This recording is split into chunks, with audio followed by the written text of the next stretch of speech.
You're certainly an entrepreneur. You went out and made yourself. You made business for yourself and grew business and created jobs.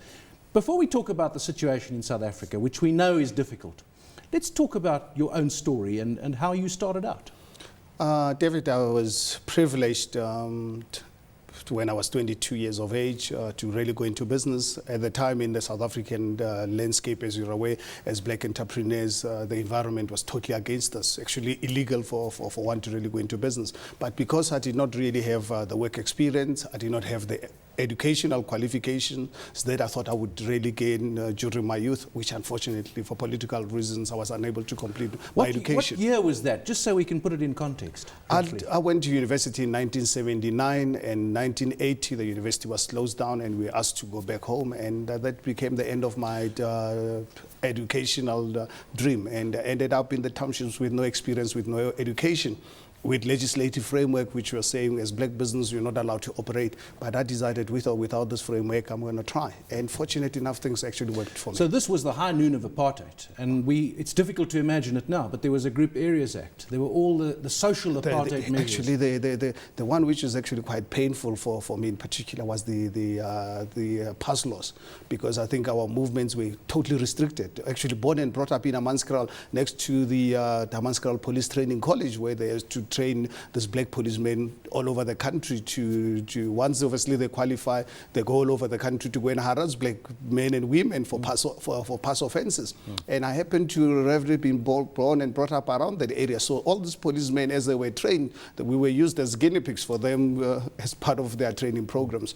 But I decided with or without the system, I've got to find a niche to liberate myself. And fortunate enough, business and commerce actually afforded me that opportunity. Well, let's look at what you actually did with all the odds against you, the environment that you're operating in against you. Yourself, you couldn't say, I've got the qualification, as you say, or I've got the experience, I'm going to start a business. Where did you see the gap and how did you take it?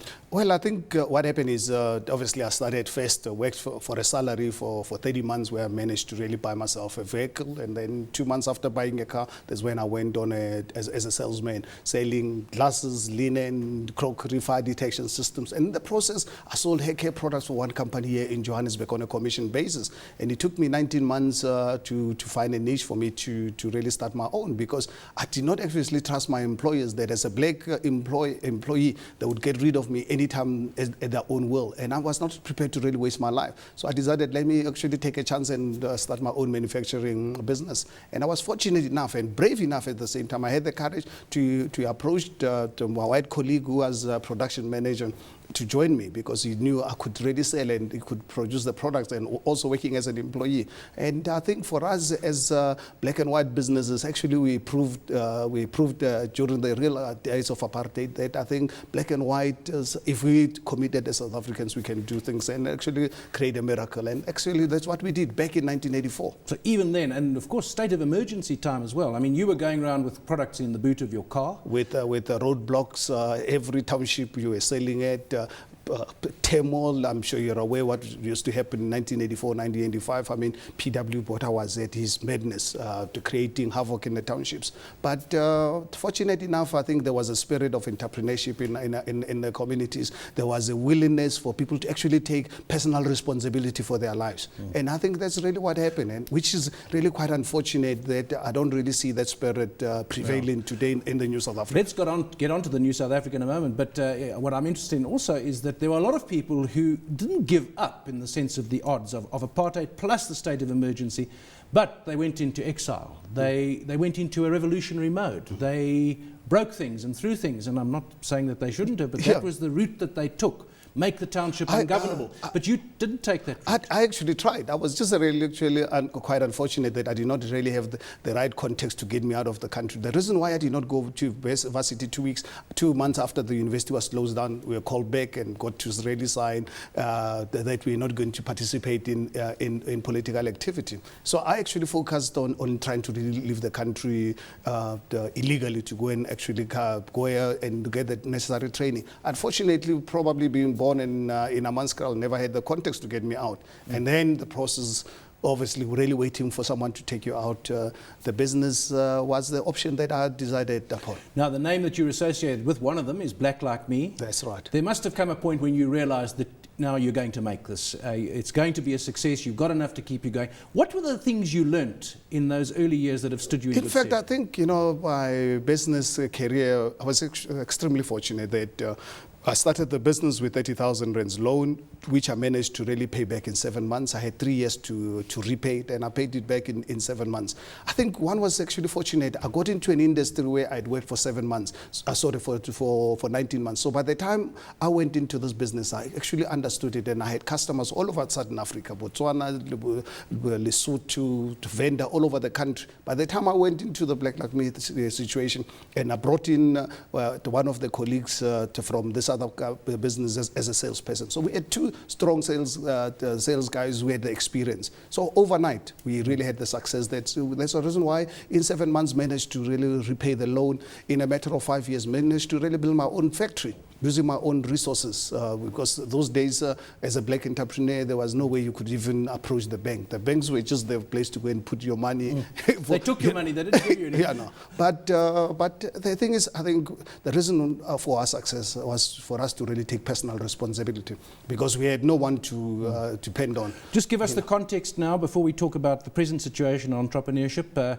Your business now, how many people you employ? Can you give us a number to show how big it is? I think what's interesting about what I did with Black Like Me in 1985, firstly prior to 1985, in 1997 I sold 75% of the business to Colgate-Palmolive, and then unfortunately the marriage did not yield the type of results that we expected, and I had an opportunity to buy back 2 years later, and then to rebuild the business. And 2005 I sold it again, sold 50% to one of my big competitors, friends I've had over the period of time. So unfortunately I had to retrench everyone and outsource my manufacturing facility and everything. So my wife looks after that business. So in all the investments that I've got, I mean, now we employ thousands of people in various sectors of the economy. But fortunately enough, I don't employ people directly any longer. Okay. And I think to a large extent, the labor legislation in this environment makes it really almost difficult, if not impossible, for entrepreneurs to really be encouraged to employ.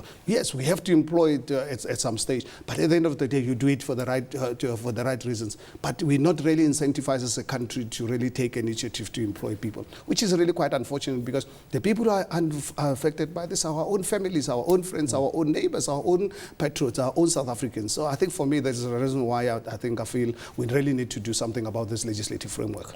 That's a good point. We also need more entrepreneurs, and there's a paradox here. You know, we have affirmative action, empowerment. We've had that in the new South Africa. In your time, it wasn't just no affirmative action. It was actually a negative. No, it was a negative. It was even worse than nothing, than a neutral position. Why, with conditions so much more favourable, are there no black entrepreneurs or more black entrepreneurs coming through? David, I don't really believe as a country we're going to succeed to produce entrepreneurship with this current labor legislation. I think entrepreneurs I used to work with in the 80s and in the 90s.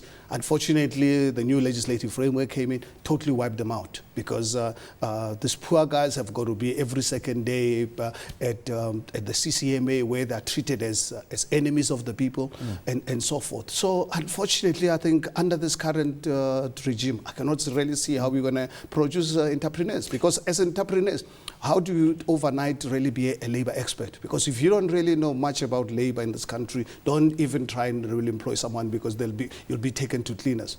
I think, and that's really something really quite unfortunate. You go into the townships and our villages, go and talk to those entrepreneurs and really see what this legislative framework has done to them. It's actually quite unfortunate.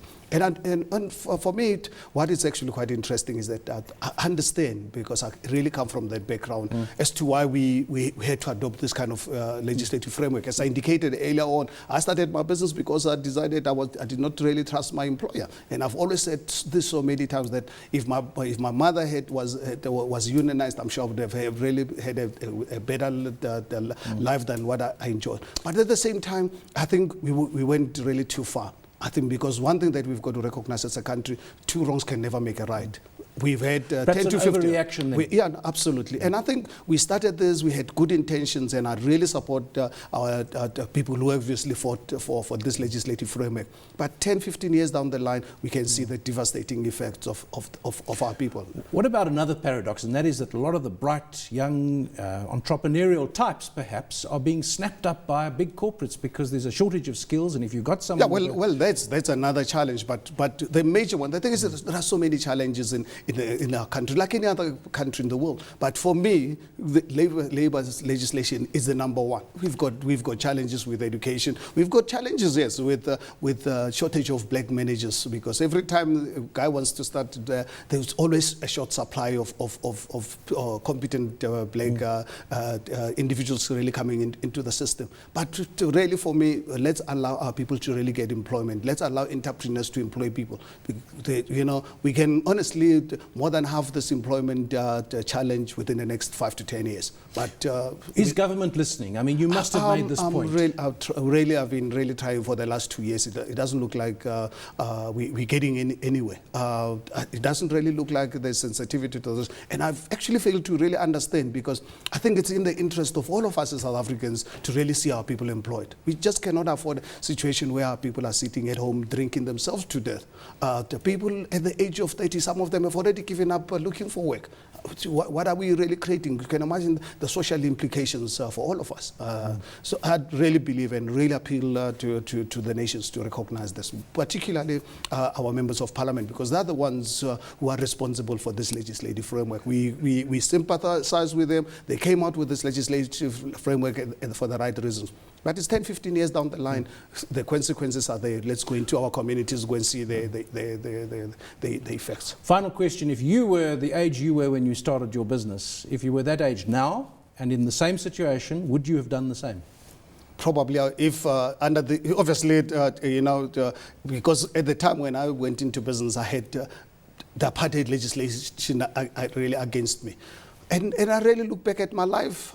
Would I have had a different life? Unfortunately, it's always very good to really talk about history than the past. To really focus the history, what happened. But going forward, I've really had a fantastic life, and I still probably have another 20, 30 years of good working life in my life. And I'd really like to really see myself as another contributing member of society going forward in this country.